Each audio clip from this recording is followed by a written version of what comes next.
Bonjour mes amis, c'est vendredi, bienvenue à nouveau. Dans la vidéo d'aujourd'hui, nous allons parler de l'économie russe, et il y a beaucoup de nouvelles à ce sujet.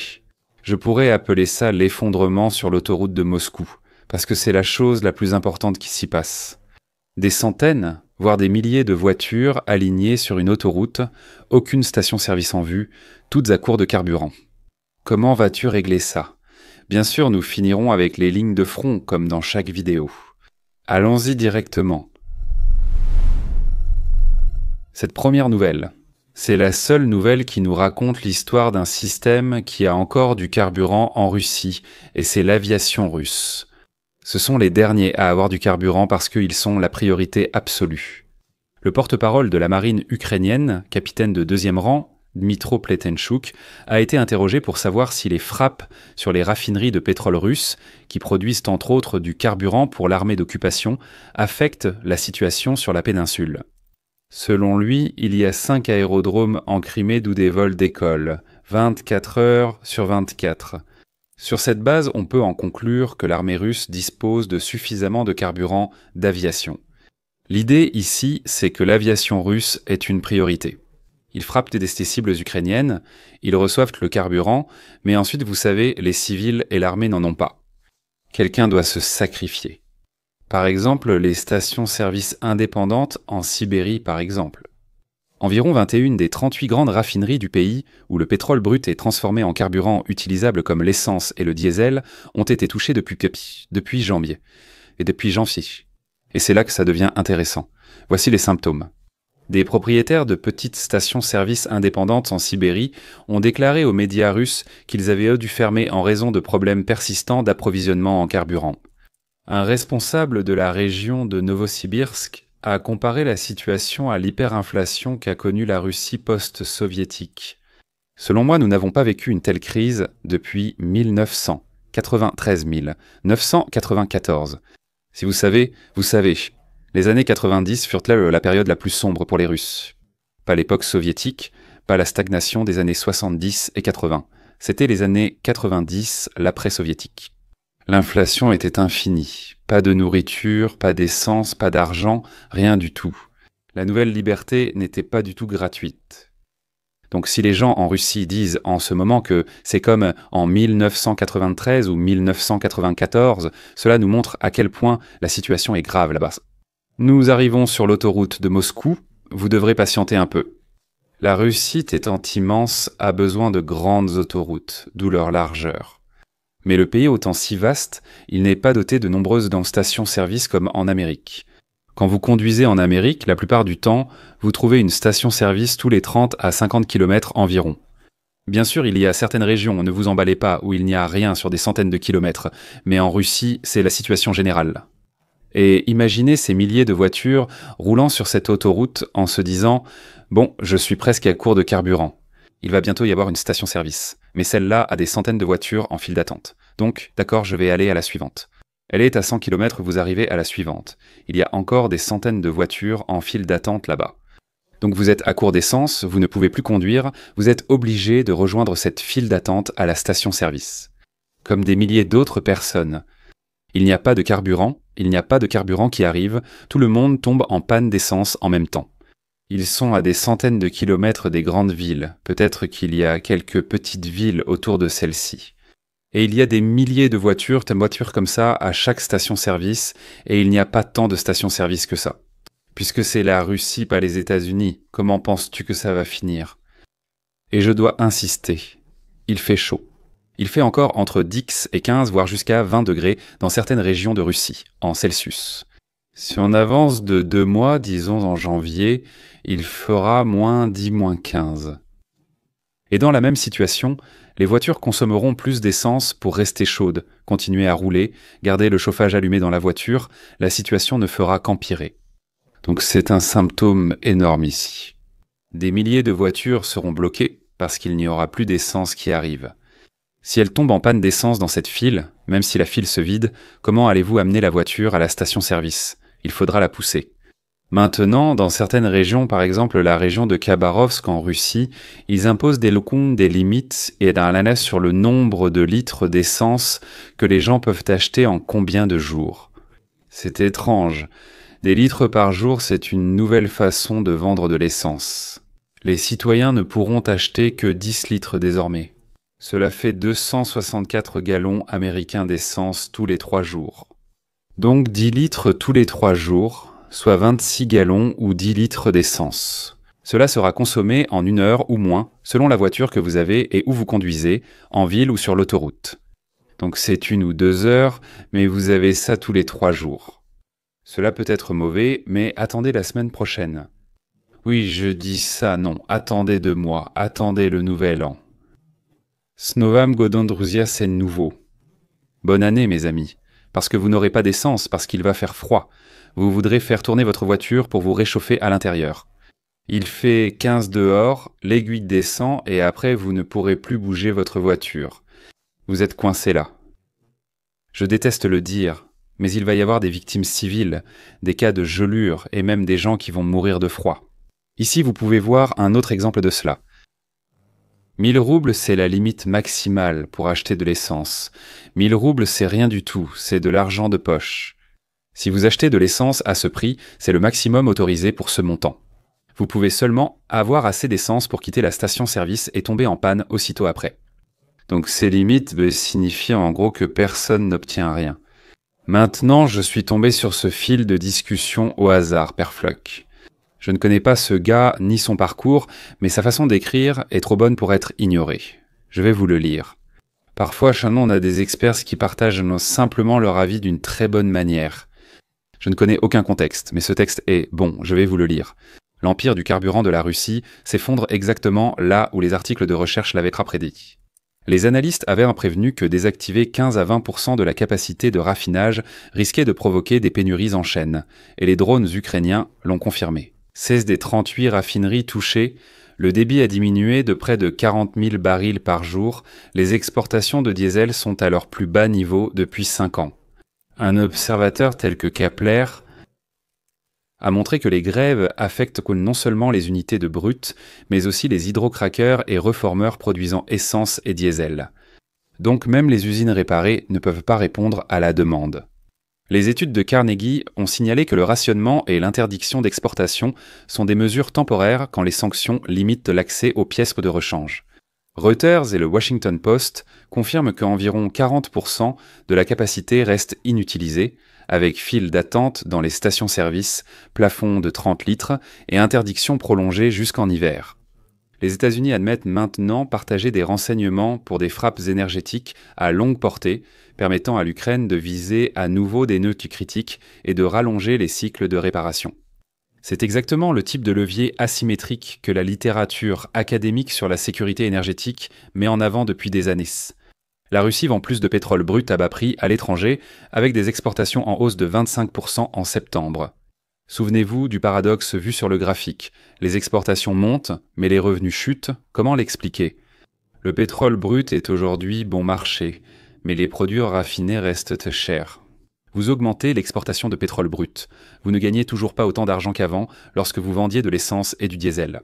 Alors que ces citoyens poussent leur voiture jusqu'à la pompe, les prévisions des experts, les données du marché et la réalité du champ de bataille convergent toutes. L'économie de guerre vacille comme un ivrogne sur une corde raide et l'empire bâti sur le pétrole est enfin à court de carburant. C'est un texte aléatoire dans X, mais je l'ai lu et je l'ai adoré, la façon dont il est écrit. Je dois te le partager. Voyons comment se porte l'industrie automobile russe. Nous avons Avdovaz, le plus grand constructeur automobile de l'Union soviétique et actuellement en Russie. Nous savons tous qu'environ 80 à 90% des nouvelles voitures russes. Les nouvelles voitures vendues en Russie sont chinoises, mais les 10 à 50% restantes sont encore fabriquées en Russie. L'Avdovaz russe, Lada. Nous parlons de la nouvelle Lada Vesta, des nouvelles de l'industrie automobile russe. Le volant de la Lada Vesta s'est bloqué à grande vitesse. Les airbags ne se sont pas déclenchés et le système SOS n'a pas pu appeler à l'aide. La voiture a fait 3 tonneaux dans un fossé, causant une fracture de la colonne vertébrale au conducteur. C'est le premier accident enregistré depuis qu'Avtovaz a admis des problèmes généralisés de blocage du volant en cours de conduite. Voici aussi une petite vidéo sympa pour nous. Alors imaginez, oui, vous roulez à 100 km à l'heure et vous ne pouvez pas bouger votre volant. C'est une situation cauchemardesque pour moi, honnêtement. Si j'imagine ça, c'est terrifiant et ça arrive, votre volant se bloque d'un coup. Ceci est une Lada Vesta, un modèle spécifique produit en 2025. Elle est somme toute neuve et voilà ce qui se passe. Voilà la capacité des Russes à produire des voitures. Prenons du recul sur l'économie russe et observons la situation globale. Tout ce dont nous venons de parler ne sont que des symptômes, et toutes les contre-mesures prises par l'État russe ne sont que des pansements sur ces symptômes. Comme ce magnifique texte nous l'a dit. Maintenant, un autre symptôme de cette crise économique est l'émission d'obligations russes par le gouvernement. En gros, le gouvernement contracte des prêts, non pas auprès du peuple, mais auprès de ses propres banques, comme vous pouvez le voir ici. Voici l'émission et les obligations par le gouvernement russe, qui contracte en gros des prêts censés venir du peuple. Mais nous savons que ce sont les banques russes qui sont obligées d'acheter ces obligations, parce que ces obligations ne valent rien. Personne n'en veut. Tout le monde sait qu'elles ne valent rien. Ce sont des obligations de guerre. À part les États-Unis, les pays émettant des obligations de guerre échouent souvent. L'Allemagne et le Japon en ont émis lors des 2 guerres mondiales, comme tous les pays perdant en grande quantité.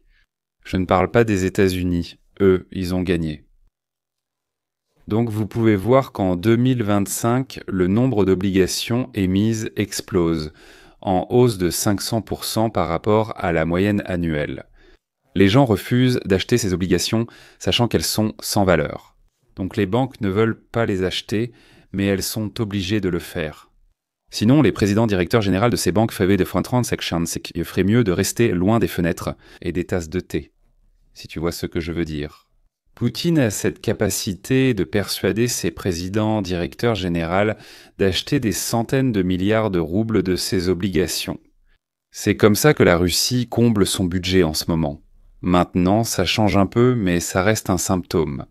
Chaque sujet différent que j'aborde ici, dans cette rubrique, est un symptôme du fait que l'économie russe est en difficulté. Les soldats russes viennent seulement de recevoir des bandages ou des kits de premiers soins datant de 1977. Vous pouvez le voir, maintenant. Ces kits ont probablement été utilisés en Afghanistan lors de l'invasion de l'Afghanistan par la Russie. Oui, je veux dire, si vous les sortez, si la trousse a 50 ans, elle a presque un demi-siècle. Elle s'effrite dans vos mains. Les bandages, ils ne tiennent pas. Ils s'effritent. Ils sont probablement infestés de moisissures ou d'une sorte de bactérie. Ils prennent des vies, pas l'inverse. Si tu mets ce pansement sur une plaie ouverte, elle va s'infecter gravement. Donc oui, c'est un symptôme du fait que les Russes ne peuvent pas produire assez de trousses de premier secours et qu'ils ne peuvent pas en acheter suffisamment à la Chine. Ces deux choses, c'est un symptôme de cela qui en soi est le symptôme d'un problème plus vaste. Pourquoi un pays ne serait-il pas capable de produire des pansements ?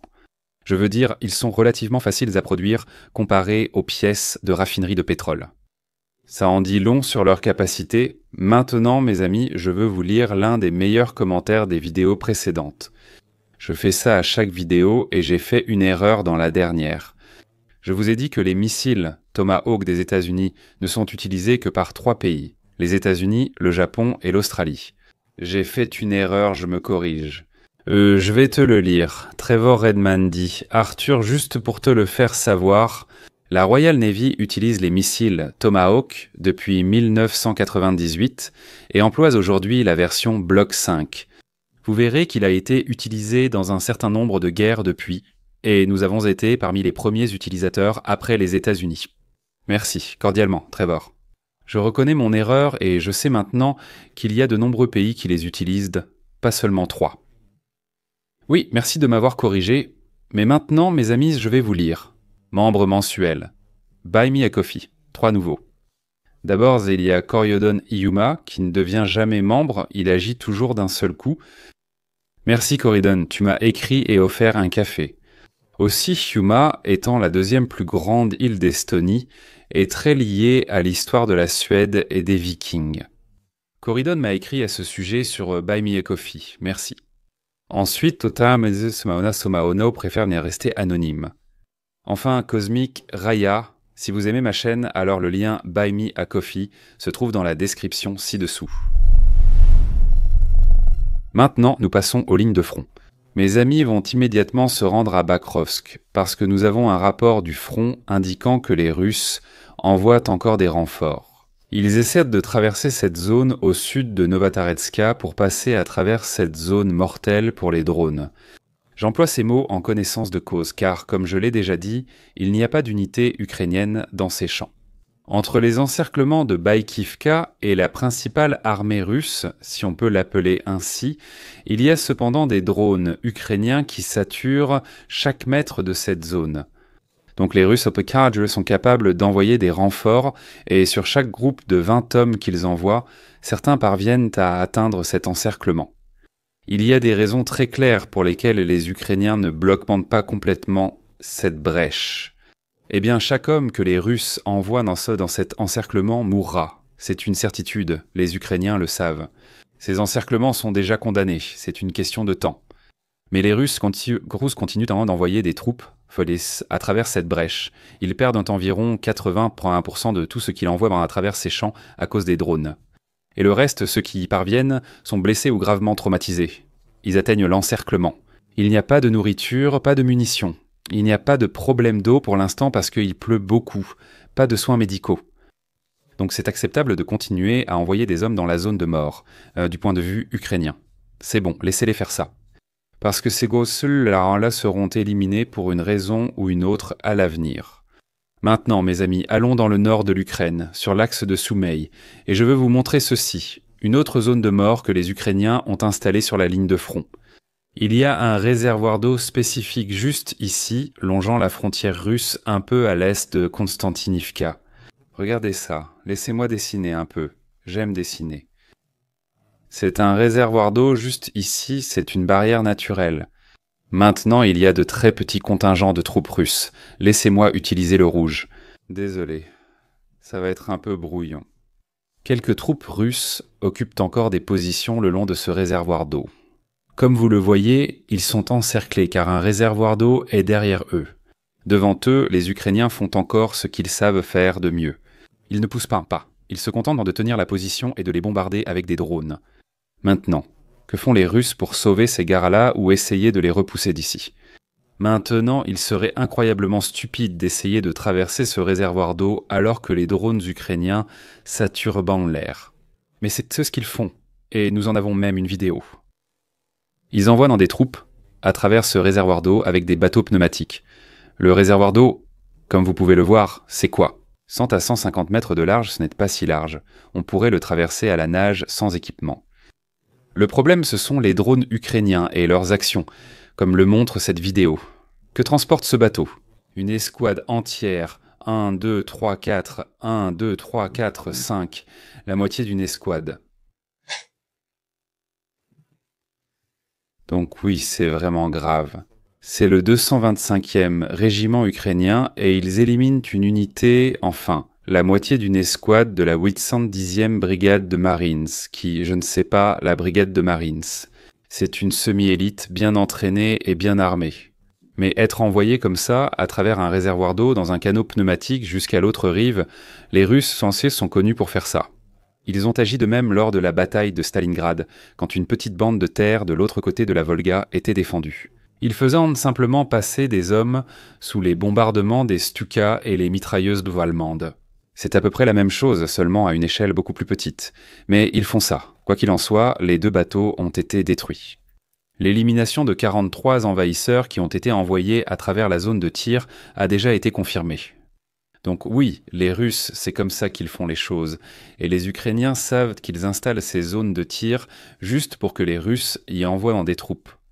Je viens de mentionner deux zones, Soumy et Bakrovsk, où les Ukrainiens contrôlent la situation. Pour équilibrer cela et ne pas vous laisser avec une vision unilatérale. Si nous allons à Kupiansk, les Russes avancent lentement mais activement dans les zones urbanisées. Je vais juste faire un cercle pour que vous sachiez de quoi nous parlons. Donc les Russes avancent, ils utilisent les canalisations et tout ce qu'ils ont, et ils prennent maison par maison, rue par rue. Ils progressent. Le coût en vie humaine est élevé, mais je dois vous dire la vérité.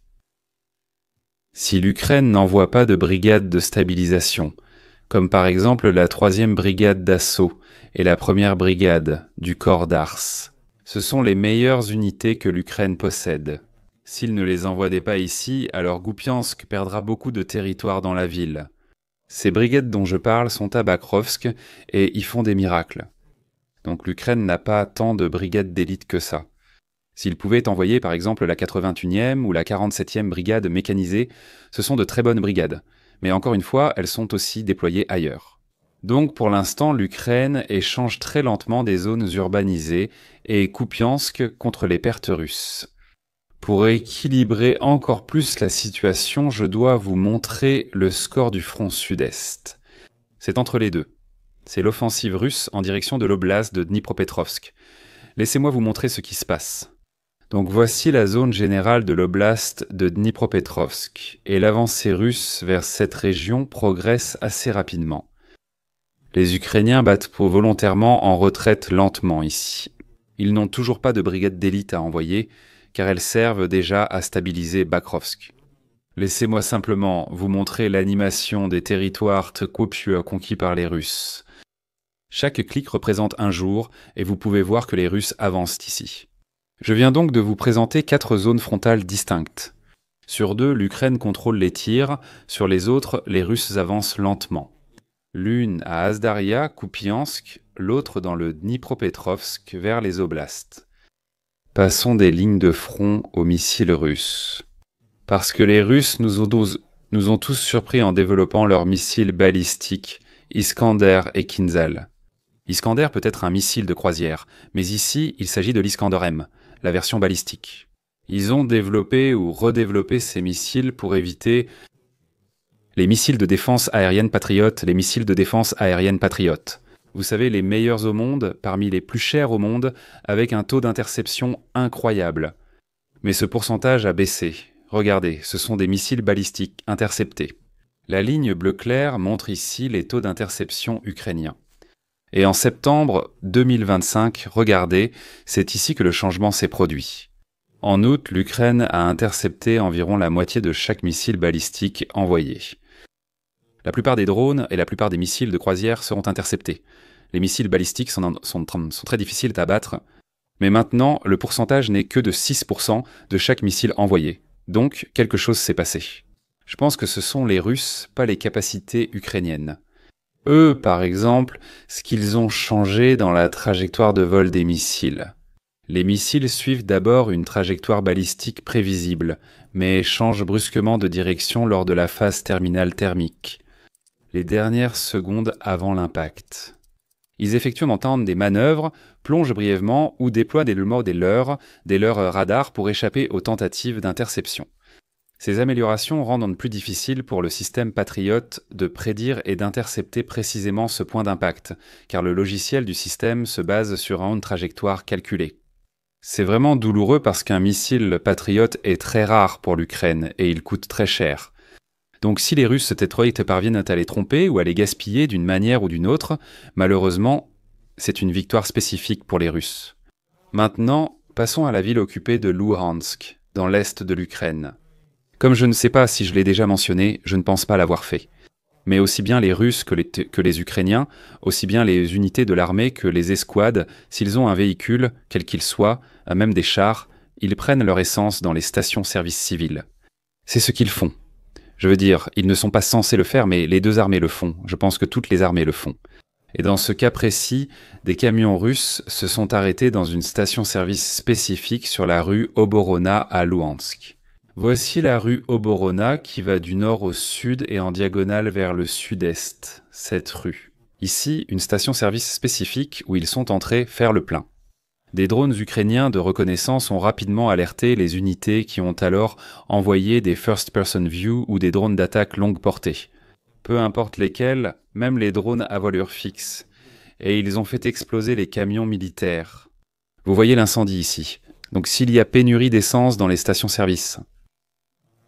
Même ainsi, vous faites des stations-service des zones de tir, mais vous choisissez vos cibles. Bien sûr, vous évitez les civils.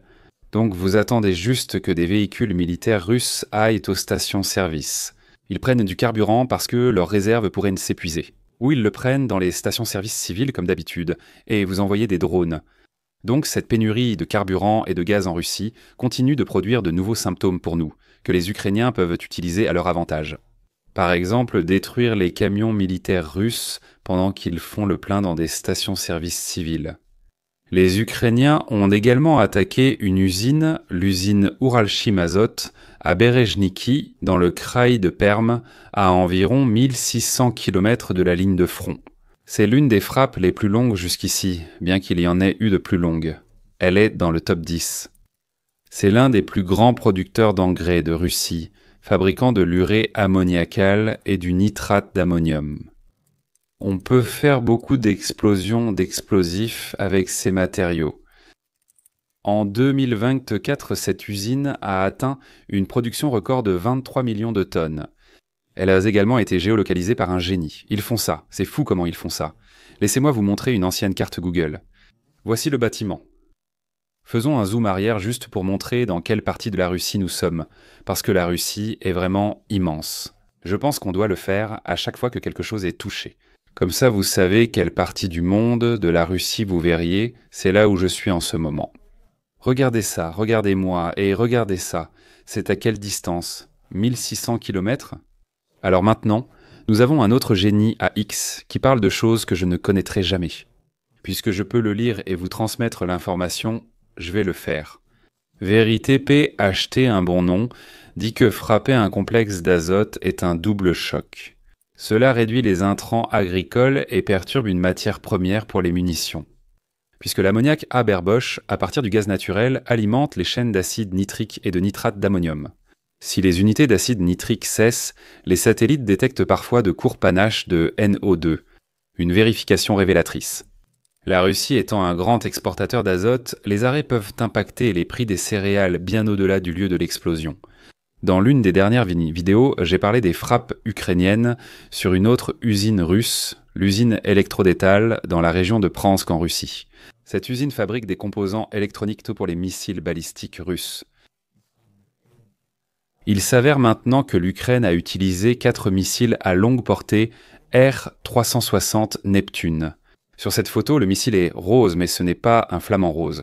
Eh bien, il est quand même rose et il est magnifique. Il y en a 4. Le Neptune, initialement conçu comme missile anti-navire en Ukraine, après 2014, a évolué depuis l'invasion à grande échelle. Depuis 3 ans, l'Ukraine les utilise pour frapper des cibles au sol en Russie. Par exemple, des usines qui fabriquent des composants électroniques pour les missiles balistiques russes. Gardez à l'esprit la couleur des flammes pendant que l'usine brûle. C'est important parce que, encore une fois, nous avons un très bon commentateur. Je lirai ses commentaires s'ils sont utiles. Le nom est Mekundijichi. Les flammes rouges, vifs et oranges indiquent que la plante est complètement détruite. Cela signifie que les résines plastiques utilisées pour le revêtement, les fils et les connecteurs sont en train de brûler. La combustion d'hydrocarbures en espace clos et pauvre en oxygène génère ces flammes, indiquant que les zones de production ont été affectées. Merci pour cette excellente remarque. Les flammes, en effet, sont d'un rouge vif. Les Neptunes ont bien rempli leur mission. Maintenant, pour équilibrer les choses, au nom de la vérité, les Russes eux-mêmes ont publié une vidéo montrant une frappe sur une infrastructure électrique ukrainienne de Tchernobyl. Je ne plaisante pas. Ils ont visé la sous-station électrique de Slavutich qui alimentait le système de protection contre les radiations au réacteur nucléaire de Tchernobyl. L'armée ukrainienne a déclaré qu'elle mènerait des frappes réciproques à l'avenir. Nous avons également une vidéo de cela. Mais cette sous-station est responsable du contrôle des systèmes qui maintiennent la radiation sous contrôle et qui refroidissent les réacteurs. Des réacteurs fonctionnent toujours à Tchernobyl, sauf le 4e. Les Russes ont utilisé de nombreux drones pour détruire cela. Ils tenaient vraiment à ce que ce soit détruit. Cela survient à un moment crucial, alors que les États-Unis prévoient d'envoyer des Neptunes et que Trump a ordonné de partager à nouveau des renseignements avec l'Ukraine. Donc Poutine, chaque fois qu'il est acculé, il brandit le sabre nucléaire, frappant des zones proches des centrales nucléaires, par exemple la centrale nucléaire de Saporogie. Ils font des manigances là-bas, où ils frappent à une sous-station électrique à Tchernobyl, où ils disent que nous avons l'Orezhny capable de transporter des armes nucléaires. Eh bien, ils remettent le sujet nucléaire sur la table. Chaque fois que cela arrive, vous savez, c'est qu'ils savent qu'ils sont acculés. C'est ainsi qu'ils interprètent le comportement russe. Et je vais terminer la partie sur la ligne de front et la vidéo d'aujourd'hui avec les mines. Celle-ci est une mine russe, celle-là un bloc de bois. Je dois dire pour être honnête que les deux camps font exactement la même chose. Ils camouflent leurs mines et ils minent d'immenses zones avec des mines papillons. Celle-ci et ces Russes, elles ressemblent à un bloc de bois. Regardons à l'intérieur. C'est assez facile de fabriquer quelque chose comme ça. Maintenant, je suis presque sûr que c'est interdit par la Convention de Genève. Mais encore une fois, je ne peux pas vous cacher la vérité. Les deux camps le font autant que possible, partout où c'est possible. Les règles et les gants sont tombés dans cette guerre. Oui, ce sont surtout des engins explosifs improvisés. Je sais que de nombreux Américains, dont d'anciens soldats d'Irak et d'Afghanistan, me regardent. Vous avez eu affaire à ces engins explosifs improvisés de la part des talibans ou d'Al-Qaïda? Eh bien, ceci est un engin explosif improvisé russe, et ceci est une mine papillon russe. Ils minent. Ils en projettent des milliers avec de l'artillerie, tu sais, quand ils les dispersent. Les Ukrainiens le font aussi. Je ne peux pas ne pas le dire, je dois le dire. Les deux camps font cela. Merci de regarder, mes amis. Je reviens lundi. Alors assurez-vous de vous abonner entre-temps pour être notifié. Quand je publierai, je reviendrai vers vous à nouveau. Économie et front russe, actualité internationale, comme dans chaque vidéo. D'ici là, mes amis, slave Ukrainia et au revoir.